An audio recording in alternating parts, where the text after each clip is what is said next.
Никеде кабыл алдым деп атканда эмнесин кабыл алды? Ойлонуп атабы?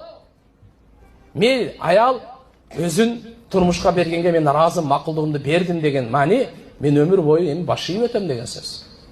Баш ийип өтөм. Пайгамбар саллаллаху алейхи вассалам айткан го. Кайсы аял дүнүйөдөн өтсө, эркекке разы болгон учурда, авалда ал түп түзбөй ишке кирет. Пайгамбар бир хадис айтып атпайбы беле? Кимде ким? Кайсы аял 5 вакыт намазын окуса, орозосун тутса, намазын сактаса, күйөөсүнө баш ийсе, 5-тин 8 эшик ачылган, каалагандан кире берсин деп. Хадистер канча көп. Демек аялдын негизги милдети күйөөсүнө баш ийүү. Күйөөсү кабыл алдым. Эмнени кабыл алдым? Буну турак жай менен камсыздайм. Кийим кече менен камсыздайм. Тамак аш менен камсыздайм. Ооруп калса дары дармек менен камсыздайм. Bunun dilin kamsыздайм, махырын калынын берем деп.